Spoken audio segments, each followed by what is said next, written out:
नमस्कार, मैं श्रेयस क्लरा, देख रहे हैं वीके न्यूज।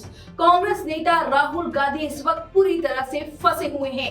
कांग्रेस लगातार लताड़ी जा रही है। इस बार उनके नेता राहुल गांधी को हिंदू धर्म से बहिष्कार कर दिया गया है। ये ऐलान शंकराचार्य अवधूतेश्वरानंद ने किया है। आखिर शंकराचार्य क्यों नाराज हो गए राहुल गांधी से? उन्होंने क्या किया था जिस पर ये बड़ा ऐलान आज शंकराचार्य ने लिया है? शंकराचार्य ने सभी हिंदू संतों को कहा है कि राहुल गांधी को बहिष्कार करो, उनकी कोई पूजा तक नहीं करेगा। जी हाँ, अक्सर जब चुनाव होते हैं तो राहुल गांधी मंदिर में दिखाई देते हैं, पूजा अर्चना की जाती है, उस पर भी अब मनाही कर दी गई है, रोक लगा दी गई है कि कोई भी संत राहुल गांधी की पूजा नहीं करेगा। उनके साथ जो भी वो पूजा करवाते हैं भगवान के मंदिर में, वो नहीं की जाएगी, क्योंकि राहुल गांधी ने अपमान किया है हिंदू धर्म का और कोई भी स्पष्टीकरण भी नहीं की, न माफी मांगी है।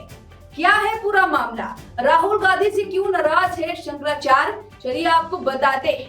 दरअसल राहुल गांधी ने कुछ समय पहले लोकसभा में अपना एक भाषण दिया था, वो भाषण आपको सुनवाएंगे। दरअसल इस भाषण में उन्होंने हाथरस की जो पीड़िता थी, गैंग रेप पीड़िता, उन पर बात करते करते हिंदू धर्म पर ही सवाल उठा दिया था। उन्होंने कहा था कि हाथरस की पीड़िता और उनके परिवार इस वक्त घर में कैद है, लेकिन जो आरोपी है वो बाहर घूम रहे हैं। संविधान में तो ऐसा नहीं लिखा कि बलात्कारी जो है वो घूमे और जो पीड़िता है वो घर में रहे। ये आपकी मनुस्मृति में जरूर लिखा होगा।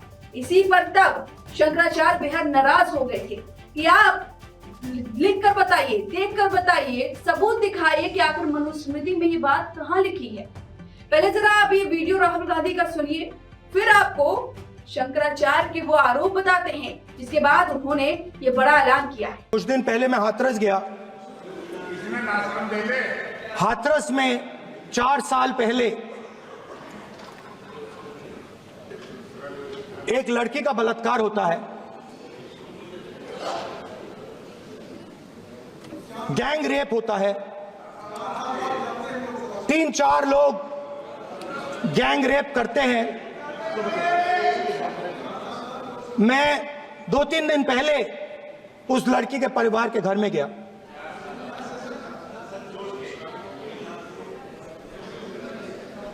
जिन्होंने गैंग रेप किया वो बाहर घूम रहे हैं और लड़की का परिवार अपने घर में बंद है।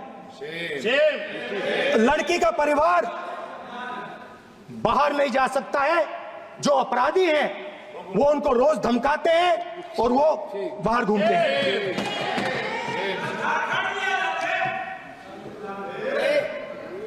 परिवार ने मुझे बताया कि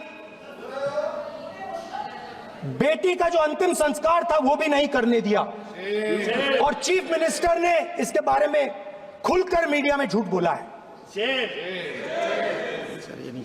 ये कॉन्स्टिट्यूशन में कहां लिखा है? ये कॉन्स्टिट्यूशन में कहां लिखा है कि जो बलात्कार करते हैं वो बाहर रहे और जिसका रेप हुआ है, जिसके परिवार, उस परिवार को बंद कर दिया जाए? कहां लिखा है कॉन्स्टिट्यूशन में? ये आपकी किताब में लिखा हुआ है, मनुस्मृति में लिखा है, मगर कॉन्स्टिट्यूशन में नहीं लिखा। जी हाँ, इसी बयान के बाद शंकराचार्य का गुस्सा फूटा था। उन्होंने राहुल गांधी को समय दिया था 1 महीने का कि आप स्पष्टीकरण दीजिए या माफी मांगिए कि मनुस्मृति में कहां लिखा है कि बलात्कारी घूमे और पीड़िता घर में रहे। अब तक कोई जवाब राहुल गांधी की तरफ से नहीं आया है। इसी पर शंकराचार्य का गुस्सा फूटा है और उन्होंने कहा कि इन्हें अब बाहर करो, ये हिंदू धर्म में रहने लायक नहीं है, ये अपना अपमान करते हैं, स्पष्टीकरण नहीं देते और माफी भी नहीं मांगते। ऐसे लोगों को हिंदू धर्म में रहना ठीक नहीं है, स्वीकार नहीं है, ये अपमानजनक है, ये हमेशा अपमान करते हैं। जरा सुनिए शंकराचार्य ने क्या कुछ कहा। नहीं तो आपको हम मानेंगे कि आप हिंदू धर्म के सदस्य नहीं हो, क्योंकि 2 बातें हैं। एक तो आप हिंदू धर्म का जो धर्मशास्त्र है उसके प्रति गलत बयानी कर रहे हैं, जबकि मनुस्मृति में ऐसा नहीं लिखा गया कि बलात्कारी को संरक्षित किया जाए और बलात्कार से जो पीड़ित हो उसको प्रताड़ित किया जाए। ये बात आप मनुस्मृति के हवाले से गलत कह रहे हैं, मनुस्मृति को बदनाम करने के लिए कह रहे हैं। और साथ ही साथ आप ये भी कह रहे हैं कि तुम्हारी किताब में लिखा है, इसका मतलब मनुस्मृति को आप अपनी किताब नहीं मानते। जबकि हर हिंदू, हर सनातन धर्मी मनुस्मृति की किसी बात से वो सहमत हो चाहे असहमत हो, लेकिन मनुस्मृति हमारा धर्म ग्रंथ है, ये तो मानता ही है, हमारी किताब है, ये तो मानता ही है। तो आप इसका मतलब हिंदू नहीं हो, क्योंकि आप मनुस्मृति को अपना ग्रंथ नहीं कह रहे हो तुम्हारी किताब में लिखा है। तो आप ये कहिए, नहीं तो आपको हिंदू धर्म से बहिष्कृत घोषित किया जाएगा। फिर उनका नहीं आया, 1 महीना और बीत गया। फिर हम लोगों ने फिर से उनको रिमाइंडर भेजा कि 2 महीने हो गए हैं, आपने ये कुछ बताया नहीं इस बारे में।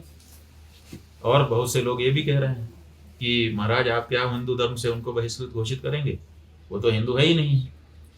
तो हमने कहा कि और आपकी बात से भी यही लगता है कि आप कहते हो कि ये आपकी किताब में लिखा है, माने हमारी किताब आप मानते ही नहीं हो उसको। तो 3 महीना के लगभग अब हो गया। माघ की पूर्णिमा से फाल्गुन की पूर्णिमा बीत गई, फिर चैत्र की पूर्णिमा बीत गई, अब वैशाख की पूर्णिमा आ रही है। 9 दिन के बाद, 10 दिन के बाद वैशाख की पूर्णिमा आ जाएगी। इसका मतलब लगभग 3 महीने का समय बीत गया। 3 महीने का समय बीतने पर भी उन्होंने इस बारे में, अपने वक्तव्य के बारे में स्पष्टीकरण करना या क्षमा याचना करना या प्रमाणित करना कि जो मैंने कहा सही था, कुछ भी उन्होंने अपनी तरफ से नहीं किया। और इसीलिए हम लोगों ने यह समझ लिया, आशय निकाल लिया कि इसका मतलब यह है कि राहुल गांधी मनुस्मृति के बारे में अश्रद्धा रखते हैं और मनुस्मृति को बदनाम करने के लिए संसद में खड़े होकर के उसके विरुद्ध झूठ बात बोलते हैं। इससे ये तय हो गया, और जवाब देना नहीं चाहते हैं, इससे ये तय हो गया कि वो हिंदू धर्म के विरुद्ध कार्य कर रहे हैं। हिंदू धर्म के विरुद्ध कार्य करने के लिए उनको हिंदू धर्म से बहिष्कृत घोषित किया जाता है। और अगर वो हिंदू नहीं है, जैसा कि कुछ लोग कह रहे हैं, तो फिर जनता के सामने ये स्पष्ट किया जाता है कि वो संभवतः हिंदू नहीं है, इसीलिए आज से उनको हिंदू ना माना जाए और हिंदू पुरोहित, पंडित उनकी पूजा न कराएं हिंदू विधि से, और हिंदू मंदिरों में उनके प्रवेश को वर्जित किया जाए, और सभी हिंदू जो सनातनी धार्मिक कार्य हैं उनसे उनको वंचित किया जाए। तो ये हम लोगों ने घोषणा कर दी है। अब धीरे धीरे इसका प्रभाव जाएगा। और जहाँ तक बहिष्कार का प्रश्न है, सभी धर्मों में बहिष्कार का नियम है, और कानून में भी जो अपराधी होता है उसको किसी क्षेत्र विशेष से बाहर करने का नियम है। तो अपने उसी अधिकार का प्रयोग करते हुए, ताकि हमारा धर्म सुरक्षित रहे, और जो धर्म के नियमों को, सिद्धांतों को मानते ही नहीं, यहाँ तक कि धर्म ग्रंथ को भी अपना न कह करके पराया कहते हैं और उसके बारे में गलत तथ्य प्रचारित करते हैं, ऐसे लोगों को अगर धर्म में रहने दिया गया या भ्रम बनाए रखा गया तो इससे धर्म का नुकसान हो सकता है।